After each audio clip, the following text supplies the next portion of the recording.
ये जो इरम ने 36 वाली बात कही ना मिसबा, यहाँ पे अगर लाला होते तो आपको पता है लाला ने जो है ना वो जोशी नाम रख देना था इरम का। लेकिन छठी मैंने जो मिसबा भाई से एक बस इन्होंने क्वेश्चन करना था। प्रिडिक्शन की उसमें तो गलत हो गई। मुबस्सिर जो है ना, मुबस्सिर की बात मैं करूंगा कि आप अगर आपके पास दूसरी तरफ से नया बॉल करने, असूलन तो आपके पास नया बॉल करने वाला बॉलर होना चाहिए था फारूकी के यस। साथ।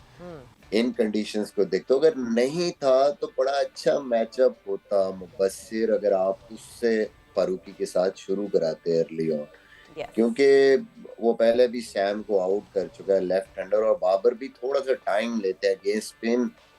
वो right from the start attacking नहीं जाते। तो एक ऑप्शन थी इस्लामाबाद के पास कि वहां पे वो उससे बॉलिंग करते तो मे बी वो सैम को अर्ली ऑन आउट कर लेते, या दो एक और वो अच्छे कर जाता वहां पे। तो वो ये मुझे लगता है कि थोड़ा सा ट्रिक मिस किया उन्होंने, हालांकि वो उसको पहले आउट कर चुका है। बट आई थिंक वही चीजें अंडर प्रेशर समटाइम्स आपकी छोटी छोटी जो चीजें हैं ना, पैनिक बटन, बैटिंग ऑर्डर भी थोड़ा सा मनरो बहुत नीचे आए हैं, बिल्कुल। और सोहेब भी उस तरीके से रन उन्होंने किए हैं, शुरू में अच्छा खेले, बट फिनिश 125 127 के स्ट्राइक रेट पे करना, चेजिंग 180 प्लस, मुझे लगता है कोई नीचे वाले बैटर्स पे फिर कोई एक कंटिन्यू करता ना एंड तक, फिर वो दोनों सेट बैट्समैन जब आउट हुए हैं तो it becomes very difficult if the ball is Misbah reversing. Aamir Jamal का कमाल था उसमें। आमिर जमाल एक तरीके से ऐसा लगा कि ही जस्ट ओपन द गेट्स।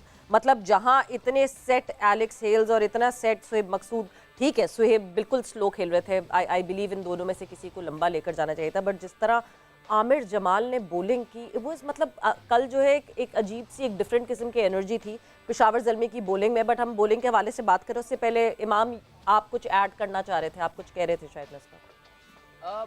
मैं बस क्योंकि मिसबा भाई ने बहुत कैप्टनसी की है और कोचिंग भी किया, मिसबा भाई से मेरा बस एक क्वेश्चन है कि जब मिसबा भाई जैसे देखें इस्लामाबाद, हम सारे कह रहे थे कि इस्लामाबाद की जो स्ट्रेंथ है वो उनकी बैटिंग है। अगर आप देखें उन्होंने पूरे टूर्नामेंट में उनका एक सिंपल फार्मूला है कि वो चेस करते हैं, ठीक है। अगर आप देखें लास्ट टाइम भी वो इसी तरह ही एलिमिनेटर या मेरे ख्याल से सेमीफाइनल में बाहर हुए थे, और कुछ उनको चेस करना था, लो टोटल वो नहीं कर पाए थे, इसी तरह का ही एलिमिनेटर था या मेरे ख्याल से सेमीफाइनल था जिससे वो बाहर हो गए। और मेरा भी कल बिलीव था कि मुझे ऐसा लगता है कि अगर वो बैटिंग करते तो शायद अगर वो 180 190 करते तो शायद वो ना चेस करवाते पेशावर जल्मी से। तो आपका इसमें क्या एक है कि जो इनका एक सेट पैटर्न चलता आ रहा है पूरे टूर्नामेंट से कि ये तो चेस पे हैं तो हम चेस पे ही जाएंगे, या इनको चेंज करना चाहिए कि जब क्रूशियल मैचेस आए तो यार ऑन द गिवन डे हम ये भी कर सकते हैं कि हम बैटिंग करके हम जो है बड़ा स्कोर लगाएंगे and then we will defend.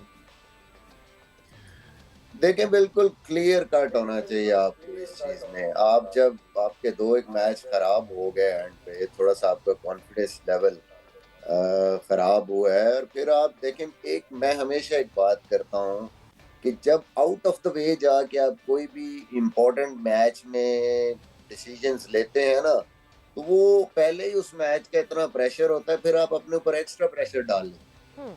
लेकिन जब आपको नजर आ रहा है कि सारी टीमें लाहौर में पहले बैटिंग करके जीत रही हैं, तो आप खाम खा अपने ऊपर इतने बड़े मैच में एक एडेड इतना बड़ा प्रेशर क्यों डाल रहे हैं कि आपने बॉलिंग तो कर ली, अब आप अंडर प्रेशर हैं बॉलिंग में भी बैटिंग में भी। तो दिमाग में एक चीज है कि यार ये हमने चीज जो है ना बिल्कुल ही एक उससे हट के कर दिया, तो ये बड़ा इंपॉर्टेंट है। और दूसरी चीज, बड़े मैच में जब आपकी बॉल बैटिंग पहले एक दो दफा ऐसी सिचुएशंस में नहीं पुल कर सकी मैच को, तो फिर आप उस पर खामखा का प्रेशर ना डालें। आपको नजर आ रहा है यार, आप रन ऑन द बोर्ड कर देना 190 आप पहले खेलते हुए कर दें विदाउट प्रेशर, और वो फिर 190 जो मर्जी हो जाए, वो जैसी मर्जी बॉलिंग हो, आप किसी भी टीम के लिए करना चेज इतने बड़े मैच में बड़ा मुश्किल हो जाता है।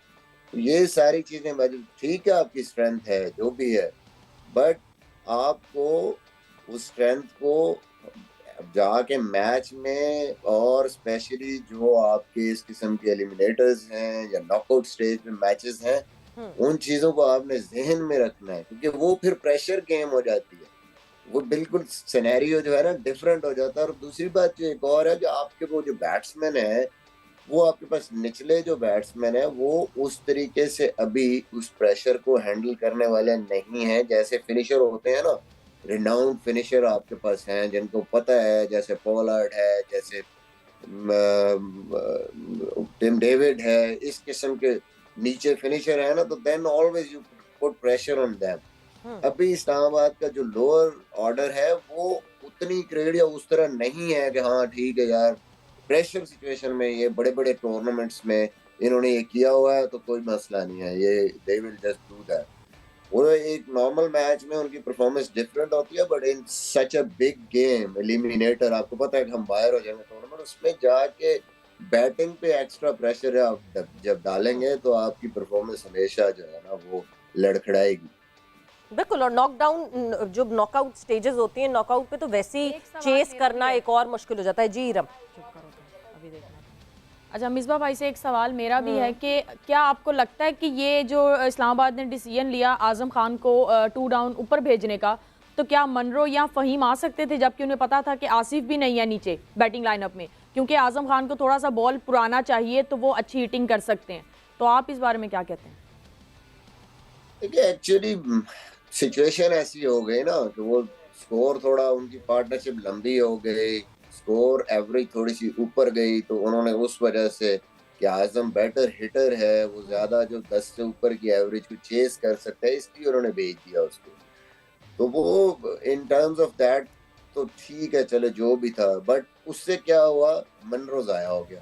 यस, मनरो, अगर मनरो ऐसा बैट्समैन है कि जाहिर है वो उसको थोड़ा सा टाइम मिलता, उसने वो प्रेशर्स देखे हुए बड़े मैचों के, डिफरेंट लीग्स में खेल के, तो वो ज्यादा बेहतर तरीके से हो सकता है कि वहाँ कंट्रीब्यूट करके फिनिश करता। बट ऑब्वियसली ये छोटी मोटी चीजें हमें नजर आती हैं। शादाब खुद भी थ्रू आउट द टूर्नामेंट ऊपर खेलते रहे, कल बहुत नीचे गए और नीचे गए, बड़ा अच्छा खेले, but it was too late then.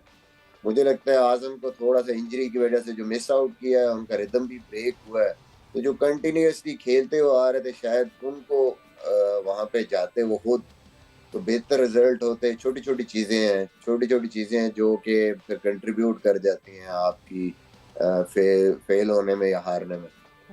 इमाम, कल एक चीज और भी लगी ऐसी कि शायद इस्लामाबाद ने अंडर एस्टिमेट किया बॉलिंग को पेशावर ज़ल्मी की, क्योंकि over the period of this league PSL 8 के दौरान हमें पता है पेशावर ज़ल्मी वो टीम है जिसने 240 पे 240 भी बनवा दिए थे। सो बॉलिंग तो हम बार बार कह रहे थे कि पेशावर ज़ल्मी का जो सबसे बड़ा मसला है दैट इज देयर बॉलिंग, और कल जिस तरह पेशावर ज़ल्मी की बॉलिंग ने रिस्पॉन्ड किया, maybe Islamabad United was not expecting that. सच बताऊं तो मैंने भी ये थोड़ा सा फील किया कि वो, मुझे ऐसा लग रहा था कि जब 10 15 12 ओवर हुए हैं तो उन्होंने अपना एक माइंड बना लिया था कि वो मैच जीत गए हैं, मुझे ऐसा लगा। क्योंकि बिल्कुल ही बहुत ही एकदम आप देखें बहुत खुली मार पड़ रही थी ज़ल्मी को, और वो एक्सपेक्ट नहीं कर रहे थे कि उनके आके सलमान इरशाद और आमिर जमाल आके एक बिल्कुल डिफरेंट स्पेल करेंगे PSL का, जो कोई भी एक्सपेक्ट नहीं कर रहा था। आई एम प्रीटी श्योर कि वो ज़ल्मी का डगआउट खुद इतना एक्सपेक्ट नहीं कर रहा था कि इतने परफेक्ट यॉर्कर्स वो करेंगे। तो मुझे थोड़ा सा लगा कि उनकी बॉडी लैंग्वेज से कि दे वर थिंकिंग कि यार हम मैच जीत गए और ये शायद 2-2.5 ओवर पहले ही मैच खत्म होगा, और उस वजह से उनका ड्रेसिंग रूम का बहुत ही रिलैक्स माहौल था, which was very good. But जो अंदर खेल रहे थे, थोड़ा सा मुझे कल पहली दफ़ा इस्लामाबाद की जो बैटिंग की प्रमोशन थी ना, वो मुझे कुछ थोड़ा सा लगा बाद में कि यार जो एक सेट पैटर्न चल रहा था वो थोड़ा सा उससे डिफरेंट गया। वो पता नहीं आजम की इंजरी थी, शेडी ऊपर नहीं आ रहा था, मुबशर नीचे आ रहा था। जो मुझे बहुत इंपॉर्टेंट लगा कि मुनरो को आपने बहुत कल वेस्ट किया है। देखिए उनका गुरबाज ने अभी तक पूरे टूर्नामेंट में कोई ऐसी इतनी बड़ी लंबी इनिंग्स खेली नहीं। कल हेल्स की भी पहली 50 थी टूर्नामेंट की। इनका जो स्टैंड आउट परफॉर्मर था वो मुनरो और फ़हीम और आजम, ये तीन इनके विरुद्ध बैटिंग कर रहे हैं जो बहुत ज़बरदस्त कर रहे हैं। अनफॉर्चुनेटली कल फ़हीम रन आउट हो गया, तो आजम, मुझे लगता है कि मुनरो वो एक बैट्समैन थे कि जो इनको पूरी लंबी इनिंग्स खेल सकते थे और वो फॉर्म में है। उनको नीचे वेस्ट, मुझे ऐसा लगा कि वो जब आए तब बहुत ही उस वक्त ज़बरदस्त बॉलिंग हो रही थी। अगर वो शुरू में आते तो वो देखें वो क्रिकेटिंग शॉट्स खेलते हैं, वो आपको जो है पुल भी मारते हैं, कट भी मारते हैं, इधर भी चौका खेल सकते हैं। बीच में अगर आप देखें सुहेब और हेल्स, मुझे ऐसा लग रहा था बीच में जब 30-35 बॉलें जब रह गई थी, आप देखें सुहेब ने एंड अपना 49 बॉल पे 60 किया है with a strike rate of थोड़ा सा 120 पे था वो, Yes. क्योंकि क्रिकेटिंग शॉट से वो हट गए थे। वो सिर्फ छक्के पे छक्के की कोशिश कर रहे थे कि यार हम इनकी बॉलिंग हल्की है, हम मारेंगे। जब उनकी तगड़ी बॉलिंग शुरू हुई, उन्होंने तब भी अपना गेम नहीं चेंज किया कि हम चौका भी मार सकते हैं, हम भाग के, क्योंकि देखे 7 का रन रेट था बीच में।